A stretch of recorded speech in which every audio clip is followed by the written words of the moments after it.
ini namanya. Jadi hadis itu dianggap sahih kalau terpenuhi 5 kriteria. 5 kriteria syaratnya hadis sahih. Pertama itu sanadnya bersambung. Jadi namanya bersambung ini.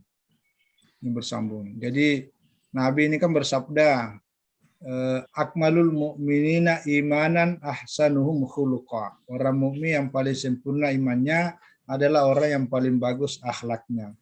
Nah, Nabi bersabda didengar Abu Hurairah. Abu Hurairah menyampaikan kepada muridnya, ke Abu Salamah.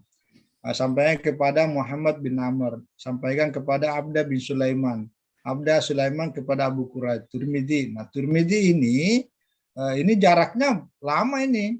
Jadi kalau ada Nabi 4 antaranya. Ya, ini ada 4 5 ya. Kalau Nabi itu wafat 11 Hijriah. Tirmidzi ini wafat 279 Hijriah.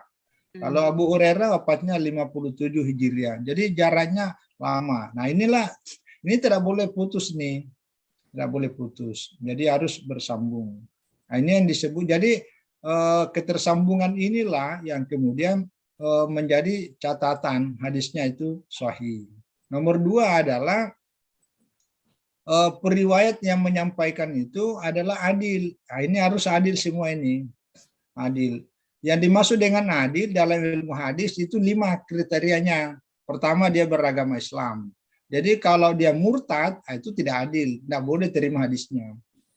Yang kedua, orangnya dewasa. Jadi kalau ada hadis diriwayatkan oleh anak-anak, itu dhaif. Karena dia harus dewasa, baru sebut adil.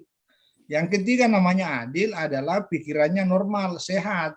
Jadi kalau sinting-sinting habis obatnya kambuh lagi, itu tidak adil itu. Nah, adil. Nggak boleh meriwayatkan hadis yang orang pikirannya tidak sehat karena nanti dia memutarbalikan fakta, memutarbalikan ucapan Rasulullah. Yang di depan ditaruh belakang, yang boleh dikatakan tidak boleh, yang tidak boleh jadi boleh. Maka yang disebut adil adalah orang yang pikirannya sehat. Yang keempat namanya adil adalah orang yang bertakwa. Jadi menghindari semua yang dilarang oleh agama, apakah itu haram atau makruh, itu ditinggalkan. Yang kelima muru'ah, menjaga muru'ah. Muru'ah itu artinya sesuatu yang sebenarnya boleh dilakukan, tapi dianggap tidak pantas. Itu pun ditinggalkan. Itu namanya muru'ah.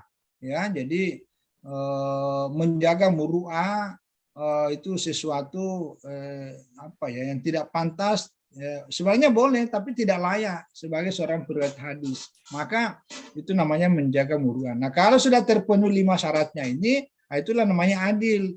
Nah, jadi orang yang meriwayatkan hadis itu yang tadi terpenuhi, jadi periwayatnya adil, sanadnya bersambung. Yang ketiga ini adalah dabit. Dabit itu adalah hafalannya kuat, ya, hafalannya sempurna. Hafalannya sempurna. Dulu 5 tahun lalu menghafal hadis 1000. Nah, sekarang ini masih bisa 1000 hadis dihafal. Itu hafalannya sempurna. Sempurna. Tapi kalau setahun lalu menghafal hadis 500, hari ini tinggal 20, itu namanya hadisnya lebih banyak yang dilupa daripada diingat. Itu udah sangat hafalannya itu rusak. Apalagi kalau hilang, tidak ada lagi diingat. Itu namanya hafalannya hancur. Hancur, hadisnya itu namanya hadis mukhtalid. Jadi seperti itulah dabit sempurna. Nah, yang ketiga, yang keempat, kembali kepada maknanya hadis. Kalau maknanya itu ada kerancuan, rancu itu maksudnya makna hadis ini bertentangan dengan hadis yang lebih kuat. Apalagi kalau bertentangan dengan Al-Quran, maka hadisnya itu tidak sahih. Jadi hadis yang sahih adalah hadis yang maknanya tidak ada bertentangan dengan hadis lain yang lebih kuat. Itu namanya bebas dari kerancuan, syad, tidak syad. Yang kelima adalah tidak illat. Jadi tidak ada illat, tidak ada cacat. Maksudnya illat itu tidak ada kesalahan ya dalam hal penulisan nama, penulisan matan, penulisan. Kan ada biasa orang meriwayatkan hadis itu ada begitu ditulis ternyata salinannya menjadi keliru, ya. Umar ditulis ada tambah waw namanya Amrin, nah itu menjadi dhaif, ya. Tahu hadisnya ada yang salah khulukan, tapi khalqan, nah itu menjadi dhaif. Kenapa? Karena ada ada kesalahan. Nah, itu nanti macam-macamnya. Jadi ada beberapa hal yang menyebabkan tulisannya berbeda, maka itulah jadi nanti dhaif. Jadi hadis-hadis dhaif juga menjadi sangat banyak. Nah, jadi itu kriteria dasar 5 untuk dinyatakan hadis itu sahih. Itu baru ini. Nah, tapi nanti ada kriteria lain khusus untuk matan lagi secara khusus. Nah, saya kira itu inilah gambarannya ini. Tapi memang hadis ini jauh lebih rumit ya ketimbang Al-Quran. Karena Al-Quran itu jelas 30 juz kan nyaman, ada terjemahnya, enggak ada yang dhaif. Enggak ada yang, tapi kalau hadis, nah ini Sahih Bukhari saja, Sahih Bukhari. Nah, di bawahnya Sahih Bukhari, Sahih Muslim. Nah, kalau kumpulan hadis-hadis, jadi Bukhari, ini diurut, tidak boleh dirubah, karena urutannya sesuai kualitas. Nomor 1 itu Bukhari, Sahih Bukhari. Yang kedua Sahih Muslim. Yang ketiga itu Sunan Abi Dawud. Yang keempat Sunan Tirmidzi. Yang kelima Sunan An-Nasai. Ini kelima urutannya ini. Nanti di bawahnya Nasai, barulah Ibnu Majah. Di bawahnya Ibnu Majah, baru Musnad Ahmad. Ini urutan ini sesuai kualitas isinya. Nah, ini kumpulan hadis-hadis sahih. Ini hadis sahih. Kalau ada dalam Abi Dawud dhaif, tapi itu dhaifnya ringan, ya, dhaifnya ringan.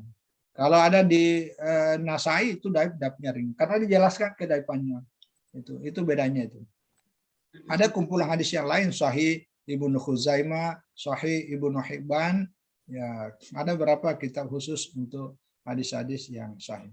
Ya mungkin ya seperti itulah gambarannya. Ini secara umum, secara umum.